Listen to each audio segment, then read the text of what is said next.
ጸጋዎችን አውጥቶ ማልማት መቻል ለዜጎች የተሻለ ከተማን መገንባት እንደሚቻል በአዲስ አበባ እየተሰሩ ያሉ የልማት ስራዎች ማሳያ መሆናቸውን የብልጽግና ፓርቲ አመራሮች ገልጸዋል።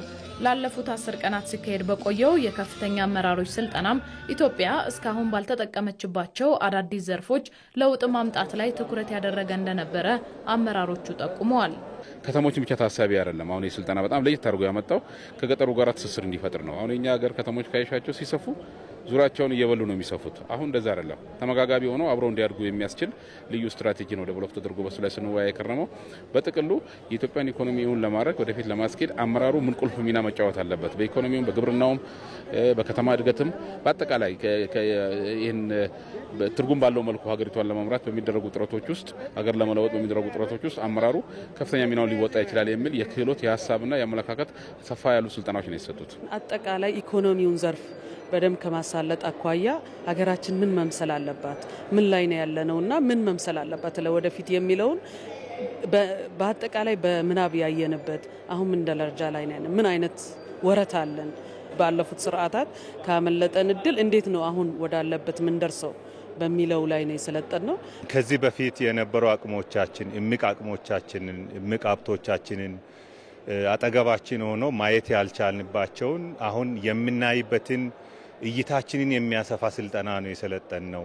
ከፍተኛ አመራሮቹ በአዲስ አበባ እየተሰሩ ያሉ የልማት ስራዎችንም ጎብኝተዋል። እነዚህ ፕሮጀክቶች ጀምሮ የመጨረስ አቅም የህብረ ብሔራዊ አንድነትም ማሳያ ናቸው ብለዋል። እነዚህ አሁን ያሉት ፕሮጀክቶች አብዛኛው ስናያቸው ያው ብልጽግና ሰው ተኮር ነው ስንል ሁሉንም አቃፊ አካታች የሆኑ ፕሮጀክቶች ናቸው። በመንገድ ልማቱን ብንል በሚሰሩ የህንጻ ግንባታዎችም እንበል እንደየአካባቢውና የተለያዩ የብሔር ብሔረሰቦችን ሊገልጹ የሚችሉ ያካተቱበት ሁኔታ ስላለ እጅግ አሰባሳቢና አቃፊ የሆነ ፕሮጀክቶች እንደሆነ ማየት ይችላል።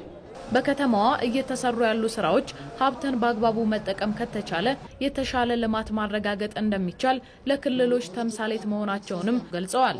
አዲስ አበባ ከተማ እየሰራ ያሉ ስራዎች ለሌሎች ክልሎችም ተሞክሮ ሊሆን የሚችል መደመር እና ብልጽግና በተግባር እዚህ አካባቢ ላይ የተከበረ እንደሆነ ነው ለማየት የሞከርነው። ይሄንንም ከእያንዳንዱ ስልጣና ርዕሶች ጋር ማያያዝም ይቻላል። የወሰድነው አክሽን ያው መስራት ለውጥ እንደሚያመጣ ማንካት ለውጥ እንደሚያመጣ የተጀመረውን ማጭረስ ለውጥን እንደሚያመጣ በጣም እኛ ይዘናል። አሁን እንደ ክልላችን ሁኔታ የተጀመሩ ግንባታዎች አሉ፣ ያልጨረስናቸው አሉ። በዚህ በወሰድነው ተሞክሮ መሰረት ሄደን የማስጨረስ ስራ ላይ እንዲውል የማድረግ ለአገልግሎት እንዲውል የማድረግ ስራ እንድንሰራ ይሄ አቋም ይዘናል ማለት ነው። ከስልጠናው የተገኘውን ዕውቀትና በጉብኝቱ ያገኙትን ልምድ በቀጣይ በስራቸው ላይ ለመተግበር ተሞክሮ መውሰዳቸውንም አመራሮቹ ተናግረዋል።